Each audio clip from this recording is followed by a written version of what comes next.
الله میگه اولم نمکن لهم، آیا به می مردم ما جای نداده بودیم حرما حرما مقام محترم و با عزت آمینن که جای امن بود. جای امن چی میکنی؟ هرگاه سفر طرف یمن و شام میکرد مردم در کل طول در مسافه راه احترام از یارا میکرد به خاطر که مجاوره و خدمتگارای چی بود؟ حرم بود. این مردم ها چرا اینطور میگن؟ یجبا الیه که کشانیده میشود، جلب کرده میشه الیه به سوی یمی حرم ثمرات و کل شین، تولیدات تمامی چیزا، تنها میوه نه، چون که زیادتر نیاز انسان به مواد خوراک است، از او خاطر رو قرآن یاد میکنه. رزقا من لدنا، در حالی که روزی است از جانب ما، بدون کدام تکلیف و مشقت. الله در قلب مردم انداخته از هر طرف در حج میایه وسایلی که اختراع شده کل شقت خود میاره، از همون خاطر حالی کلی وسایل در مکه و مدینه چیز زیاد است. هر کس که از هر مملکت میایه امو خصوصیت چیزایی که در اون مملکت خصوصیت داره او را چی میکنه؟ میاره. ولکن اکثرهم لا یعلمون، لیکن اکثری مردم ها علم نداره، بله همچو شبهه های واهی وسوسه های بی اساس همیشه نشأت از جهالت و نادانی میکنه. اگر یا علم داشته باشه در صورت پذیرفتنی دین اسلام و نظام اسلام، الله برای از یا عزت و مقام و منزلت دیگم داره. درس شد برای امامای مساجد ما، ای مولا صاحب اینطور نگو که اگر من حق بیان کنم همین زندگیگه که آرامک از دست میدم، مردم مرز مسجد میکشه. نه، اتکا به الله متعال بکو، ترک دینه به عزتی به خودتون شمار نکو، عمل به دینه عزت بری خود شمال بکو. از او خاطر کسی که التزام دینه میکنه عزتمند است. صدر اسلام نظر بکنیم و کم اهلکنا من قریه بطرت معیشتها، بسیار هلاک کردیم. از دشمنی مردم های دیگه چرا میترسی؟ الله متعال میگه از عذاب ما بترسی، از دشمنی مردم نترسی. مولا صاحب میگه از کشیدن مسجد نترس، از زی بترس که من تو را باز در کتمان دین عذاب میدم. تا کسی که کتمان علم میکنه قرآن واضح بیان نمیکنه چند عذاب است در قرآن کریم، از او که در عذاب سخت از دیگه کس نیست که برای از اوست. الله تکلم نمیکنه کلامی چی را؟ اعزاز قطش، نظر رحمت برش نمیکنه، عذابی علیم برش هست، او لعنتی که کل چیزایی که لیاقت لعنت داره تشبیهش به مرکب، تشبیهش به سگ داده، دیگه چی باقی مانده؟ و کما اهلکنا، بسیار هلاک کردیم من قریه، اهل قریه ها را بطرت معیشتها که از حد گذشته بود، یعنی ناز و نزاکت کردن معیشتها در زندگی خود. اینطور حالت ها را شروع کردن، اینطور عیش پرستی ها را شروع کردن که پرسان نکو، از حد تیر شدن. فتلک مساکنهم، اینا پیش نظرتان جاهایشان است، لم تسکن من بعدهم که آباد نشده یا سکونت کرده نشده در این منازل، من بعدهم پس از هلاکت از یا الا قلیلا مگر خیلی کم مردم. و ایرانه ها و مخروبای از دلیل بالا عزیزته که مردم تباه شده. چرا از عذاب الله نمی ترسید؟ و کننا نحن الوارثین، شما هم یک روزی نمی رقم از دنیا رفته نیستی، لیکن بر سرخرویی که برای خیلی خوب است بان که از مسجد کشیده باشی در پیش الله بگویی که یا الله دینی تبیان کردم، مردم مرا زندگی راحتی مرا امنی مرا مبادل به چی کرد؟ زحمت کرد. شما هم باقی نمیمانه. ای علم، ای عمر، ای وقت برای ما و شما دائمی نیست. به الله معلوم که سال آینده ما قرآن بیان کرده میتونیم یا نمیتونیم، زنده هستیم یا نیستیم. و ما کان ربک مهلک القرآن، است پروردگاری تو هلاک کننده قریه ها حتی یبعث فی امها، تا ای که بفرسته در بزرگترین یعنی قریه ها، در اصل اساسی قریه ها رسولا پیغمبر، یتلو که تلاوت کنه علیهم بالایشان آیاتنا، دلایل توحید یکتا پرستی ما، نظام و احکام ما را برشان واضح بکنه. الله متعال حکمتش تقاضای ازیر داره، اموتور کسی را در جهنم نمیبره، حجت سری تو تمام میکنه، پیغمبر روان میکنه، شخصی دلسوز بسیار خیرخواه شب و روز در تلاش و زحمت عزیزته که تو را حق نشان بده. و ما کننا مهلک القری، ما نیستیم هلاک کننده قریه ها را الا و اهلها ظالمون، مگر که اهلش مشرک شوه، ظالم باشه. وقتی که از حدود برآمد که کلان حد از کلان حد برآمدن چیست؟ شرک است. او وقت باز ما هلاک میکنیم. و ما اوتیتم من شیء، آن چیزی که داده شده برایتان، من شیء از یک چیزی، فمتاع الحیات دنیا، این ناز و نزاکتی دنیا شما را مشغول و مصروف به این نسازه که عقیده توحید الله را ترک کنی، دعوت به سوی توحید ترک کنی، مشکلات و مصیبت ها را شما تحمل کردن نتانی. این ناز و نعمت ها فقط متاع نفع گرفتن زندگی دنیای چند روز است، فقط امی قدر است، باز براتان نمی باشه. الله متعال میگه فمتاع الحیات دنیایی، یک متاع یعنی بهرهمندی زندگی دنیاست، و زینتها آرایش دنیاست. و ما عند الله خیر، آن چیزی که به نزد الله متعال است خیر، خیلی بهتر است، و ابقا پایدار است. و ما عند الله، آن چیزی که به نزد الله متعال است خیر، بهتر است، و ابقا پایدار است. شما هیچگاه آن چیزی که در نزد الله متعال است ترجیح ندی متاع دنیا و زینت دنیا را در مقابلش. افلا تعقلون، چرا از عقل کار نمیگیری؟ شما مصروف میکنی خود در ناز و نزاکت زندگی دنیا، آن چیزی که سبب کامیابی آخرت است او را شما ترک میکنی. افمن وعدنا وعدا حسنا، آیا او کسی که ما امرش وعده کردیم وعده نیک، فهو اینمی مردک لاقی، یا بنده است روبرو شونده است امرای همون وعده شدگی. کمن متعناه، آیا به مثل او کسی است که متعناه بهرمند ساختیم او را، متاع الحیات دنیا بهرمندی زندگی دنیا را، ثم هو یوم القیامت، باز می مرده که در روز قیامت من المحضرین، دستگیر شدگی است در پیش الله متعال. این دو انسان به هم برابر شده میتونه؟ نمیتونه. چرا؟ به خاطری که مرده که کل سرمایه عمر خود در دنیا در لهو و لعب و گپا تیر کرده، نفر دیگه تمام نیروها و قوتهای خود در رضامندی الله متعال استعمال کرده، مصرف کرده. این دو انسان با هم زمین و آسمان فرق داره.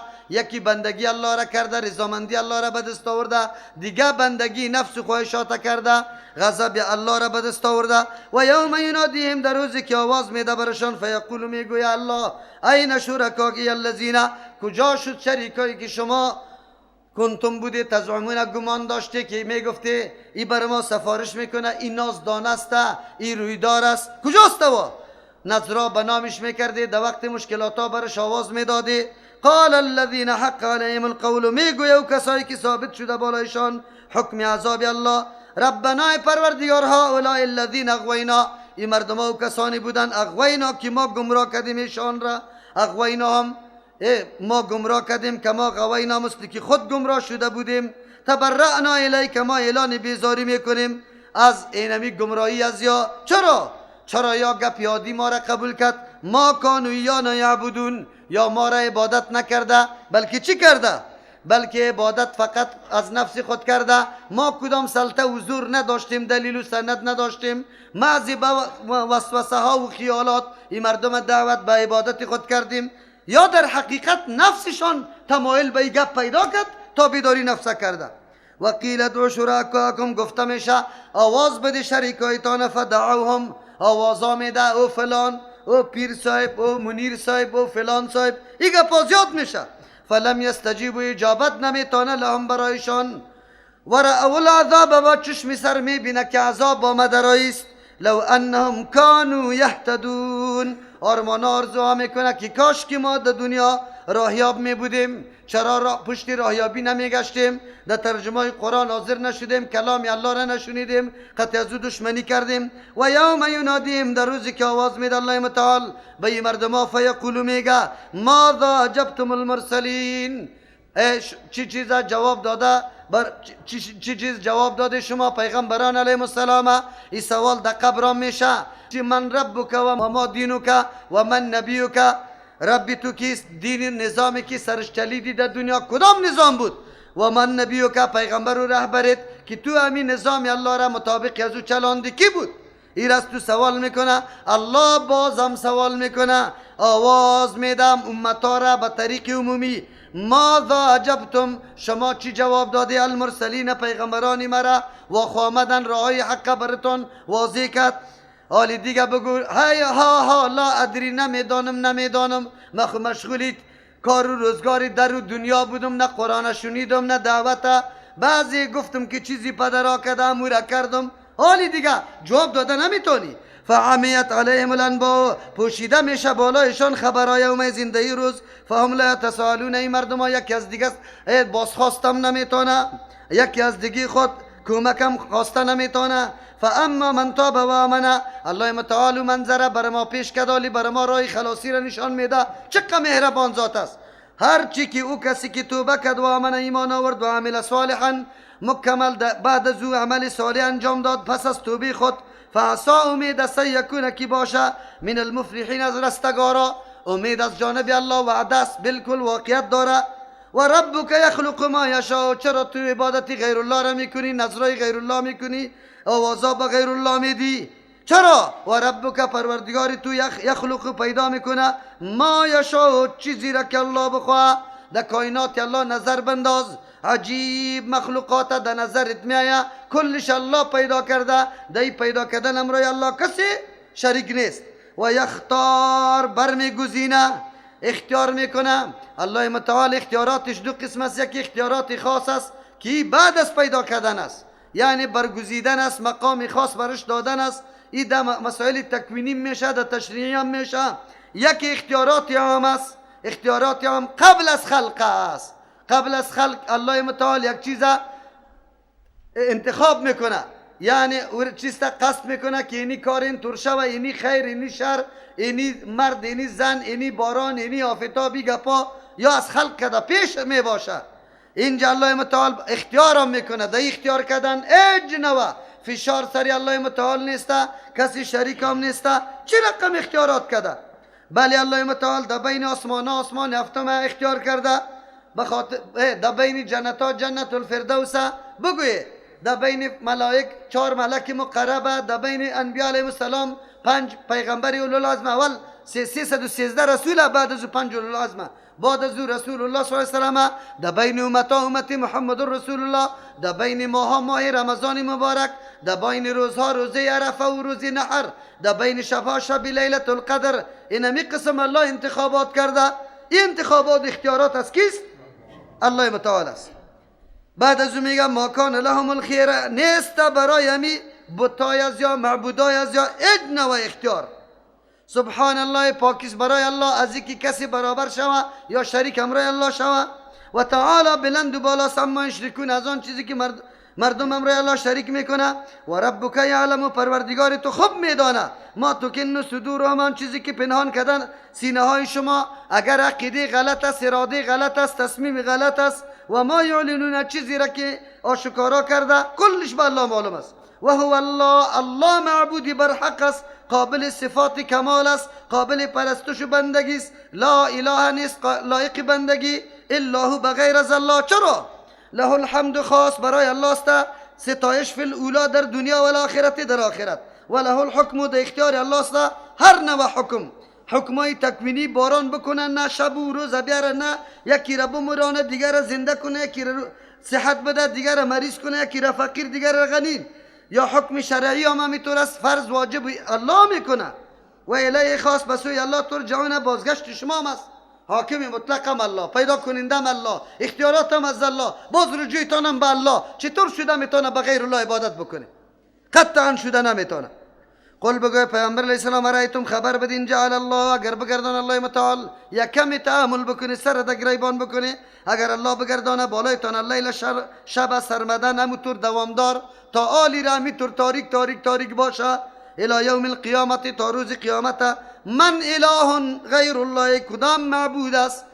آیا ولی، پیغمبر، ملک، صحابی، کدام کسی؟ بگوی مجسمه، کدام درخت، کدام کو، کدام چشمه، کدام بابا، کدام چلگزی بیتون آورده؟ یاتیکم بزیاین، که آوردن کنه به روشنی میتونه؟ نمیتونه. پس وقتی که کارا را نمیتونه، متصرف الله، حق عبادت هم از الله. افلا تسمعون، شما گوش نداری که دلایل بشنوی؟ قل بگوی پیامبر علیه السلام، ارایتم خبر بدین جعل الله، اگر بگردان الله علیکم بالای شما النهار، روز سرمدن دوامدار، الی یوم القیامت، تا روز قیامت. من اله غیر الله، کدام معبود است غیر الله متعال است؟ قطعا نیست. یاتیکم، که آوردن کنه، بلیلین، به یک شب که تسکنون، راحت کنه، فی دو شب آرام بگیره. افلا تبصرون، چرا از بصیرت از چشم دل کار نمیگیره که حقیقت معبودی خدا بشناسه که معبود کی است.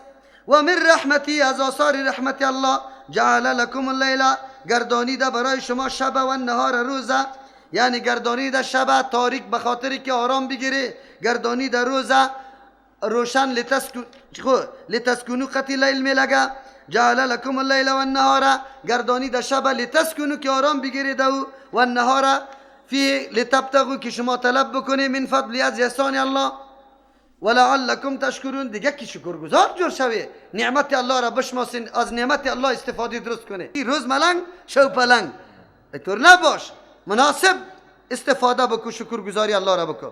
و یوم ینادیهم فیقول این شرکایی، الله باز منظری عجیبی قیامت بر ما پیش میکنه که تا ما بدانیم چه حالتا در پیش روی ماست، باید تصمیم و تدبیر از اینجا بگیریم. در روزی که آواز میده الله متعال برایشان، فیقول میگوید تابعدارا را این شرکایی الذین، کجا شد شریکای ما کنتم که شما بودی تزعمون گمان داشته که یا ممرای ما تصرف داره، نازدانه است، قدرت داره. و نزعنا من کل امت، الله میگه ما میکشیم از هر جماعت شهیدن، یک شاهده که پیغمبر است یا امامای هدایت است، کسایی که دعوت داده به سوی توحید الله یا میکشه. فقلنا، برشان میگیم هاتو برهانکم، بیاری امو دلیل تانه که شما واره معبود دانسته، کسایی را که معبود جور کرده بوده. فعلمو، میدانن ان الحق لله، یکی گپی ثابت و واقعیت خالص در اختیار کیست؟ الله متعال است. و ضل عنهم، گم میشه از یا ما کانو یفترون، امو معبودایی که یا ساختگی جور کرده بودن. یعنی اونجا نه غوث الاعظم است، نه قطب الاقطاب است، نه ملنگ است، نه خونزاده، نه گلزاده، هیچ کدام اونجا کارگر نمیشه، نه پیر نه فقیر. ان قارون کان من قوم موسی فبغى علیهم، الله متعال مثال متاع دنیا را بیان میکنه. بله الله براتان رزق میده برای امتحان، نشوه که سینه را بزنه که ما پیدا کردیم. اگر مردم شما را دعوت میده که در راه درستی را مصرف کنی، شما میگه ما مصرف کردن نمیتونیم، خودم پیدا کردیم به محنت. قارون جور نشوی، پسر کاکای موسی علیه السلام است. موسی ابن کیس؟ عمران ابن قاهس. و بعد از او چیست؟ بچه لاوی، بچه یعقوب علیه السلام است. بله امی قارون هم بچه کاکای موسی علیه السلام است، به خاطر کی بچه کیست؟ یسهر، باز یسهر بچه قاهس است. کان من قوم موسی، بود از قوم موسی علیه السلام. فبغى علیهم، تکبر کرد، ظلم کرد بالای قوم، از جهت زیاد شدن مالش زیاد شد، حالی دیگه زمین سی نمیکرد، کلا را کج میماند. و آتیناه من الکنوز، داده بودیم از برایش گنجا و خزانه، ما او مقداری که این مفاتحه یقینا کلیایش لتنو گرانی میکرد، بالعصبتی به یک جماعت نوکرا، الا کلیایش حمل و نقل میکرد، وللقوتی که او گروپام پخپلوگک نباشه، خب به میتور غٹاید. اذ قال له قومه، در آن وقتی که گفت قومش بری قارون، لا تفرح، تو مستی نکو، شاد نشو، نعوذ بالله به این مالای خود مست نشو. ان الله، یقینا الله متعال، لا يحب الفرحین، دوست نداره کسایی که مست میشه توسط مال و متاع. و ابتغی فیما آتاک الله، طلب کو در آن چیزی که الله برات داده، صحت، مال، دولت، علم، هر چیزی که است. الدار الاخرت، دار آخرت، اسباب دار آخرت برات پیدا کو، از هر چیز کار بگی. ولا تنس نصیبک، فراموش نکو ایسی خدا من الدنیا، از دنیا ضرورات معاشی خدا بالکل پورا کو. چرا؟ زوجه سر تو حق داره، بدن سر تو حق داره، چشم سرت حق داره. بله متاع دنیا را به اندازه کفاف هم فراموش نکنی، ما نمیگیم که استفاده نکو، لیکن مالت در جای درست استفاده بکو، شکر الله را بکش. و احسن کما احسن الله الیک، نیکی بکو، قطعی مردم احسان بکن مثل که الله قطعی احسان کرده. یک کسی قرض کار داره، یک کسی حاجت پیدا میکنه، میایه پیشید. ولا تبغی الفساد فی الارض، فساد در روی زمین طلب نکو. چرا؟ وقتی عیاشی میکنی، عیش پرستی میکنی، به کس تندی نمیشی، خدا از قانون که در فوق میدانی، خامخا نظم چی میشه؟ بر هم میخوره. ان الله لا يحب المفسدين، یقینا الله متعال دوست نداره کسایی که فساد میکنه. قال انما اوتیته فی، چیزا قارون میگه برام داده شده علی علم عندی، به او هنر و مهارتی که به نزد خودم است. چرا حالی شما ما را نمیمانی؟ من خودم پیدا کردم، آمده تو دیجا بدی این مالا چرا دیجا بدم؟ خودم به محنت و هنری خود پیدا کردم. اولم یعلم ان الله قد هلك من قبلی، آیا این مرد که فکرم نکرد چیست در ذهنشام نامد که یقینا الله متعال هلاک میکنه من قبلی پیش ازی من القرون قرنای سابقه را، من هو او کسایی را هلاک کرده شد که و خیلی سخت بودن منه از امی قوم کده قوتا از روی قوت و اکثر و خیلی زیاد بودن جمعه از روی جماعت ها، یعنی گروپی مالیشان گروپی مردایشان هم خیلی زیاد بود. ولا یسأل عن ذنوبهم المجرمون، سوال کرده نمیشه از در مورد گناه هایشان از مجرما، چرا که گناه های مجرما به الله مکمل معلوم است. فخرج علی قومی، برآمد قارون بالای قومش، فی زینتی، شان و شوکتی خدا برای قوم نشان میده. بادیگارد است که شوفش است، لنجر است، تیوس است، هیاهوی است، راوا و کوچه ها بند میشه، حال مردم یک دم در غرقی چی میشه؟ غرقی را بندی میشه. نه خدا سری مردم کشیده. در مورد قارون دو طایفه میشه قرآن بیان میکنه، یکی مردم هایی که و دنیا و مادیات پرست است، همیشه نظرش معیاری برتری را فقط ناز و نزاکت دنیا، عیش و عشرت دنیا میدانه. او مردم ها که کشف شدید، قال الذين يريدون الحیات الدنیا، گفتن کسانی که اراده زندگی دنیا را داشتن، یعنی و همیشه عاشق دنیا بودن، یا لیت لنا، کاش که بر ما مثل ما اوتیه، به مثل آن چیزی که داده شده به قارون امو رقم به ما داده میشد. ایره بی بی آلیسه که اولادای خودشان میره میله میره، ما غریب مترک ندارم مرکب ندارم. انه لذو حظ عظیم، کلا را شور میدادن. یا یقینا قارون بسیار صاحب حسی بزرگ است، هر چیزی شاماده برادر بی این زندگی. و قال الذين اوتوا العلم، انسان که هوشیار و بیدار میسازه، علم میسازه، از امو خاطر علم تو را در جای میکشانه که آن چیزی که معیار برای برتری است او را درک بکنی، که معیار برتری مال و متاع دنیا نیست، مال متاع دنیا زودگذر است، فانی است. از او خاطر کسانی که علم برش داده شده بود، فهم دین برش داده شده بود، و به مردمای دیگه میگه ویلکم هلاک شوی، ثواب الله خیر. این سختی و تکلیفی که میکشی الله که در مقابلش کدام بدل و عوض میده، خیلی بهتر است. چرا؟ به خاطری که از این جا و جلال دنیا کده خیلی بهتر است.